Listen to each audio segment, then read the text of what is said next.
નમસ્કાર વિદ્યાર્થી મિત્રો, ધોરણ 7 ની અંદર આપણે સ્વાધ્યાય 7.2 અત્યારે શીખી રહ્યા છીએ. એમાં પ્રશ્ન નંબર 11 માં આવી ગયા છીએ આપણે. તો જોઈએ પ્રશ્ન નંબર 11 ની રકમ. જો મીના તેણે વ્યાજે લીધેલ અમુક રકમ, બરોબર, અમુક રકમ આપી છે.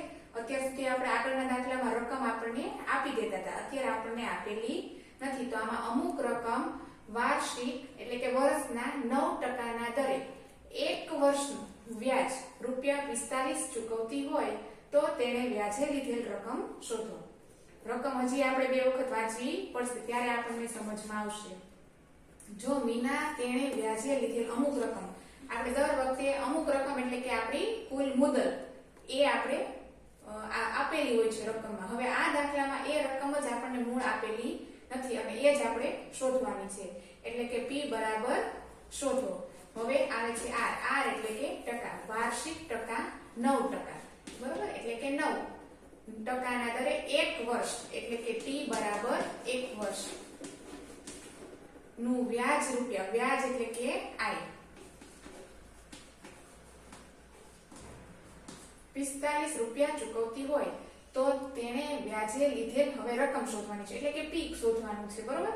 તો આપણે આ સૂત્રનું ખબર જ છે, એ સૂત્રની અંદર રકમ ગોઠવતી જવાની અને છેદ ઉડાડી અને આપણે જવાબ મેળવવાનો છે. સૂત્ર શું? I બરાબર PRT છેદમાં 100. ત્રણ વસ્તુ આપણને મળે એટલે ચોથી વસ્તુ સહેલી હોય. તો હવે I કેટલા છે? 45 બરાબર P શોધવાના છે, R 9, T 1 છેદમાં 100.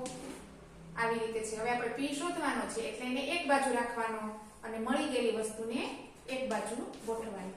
45 અહીંયા છેદમાં છે તો અહીંયા અંશમાં, બરોબર. અને અહીંયા P શોધવાનો છે એટલે કે બરાબર P 9 અને 1 એ અંશમાં છે એટલે અહીંયા છેદમાં આ બાજુ 9 × 45. તેથી 100 નો અને 5 નો ગુણાકાર 500 એટલે કે P બરાબર 500 રૂપિયા મુદલ થાય, બરોબર. આ આપણી મુદલ છે, સમજાઈ ગયું? તેથી મુદલ બરાબર 500 રૂપિયા થાય. જો અમારો વિડીયો તમને ગમ્યો હોય તો લાઈક કરો, શેર કરો અને સબસ્ક્રાઇબ કરો.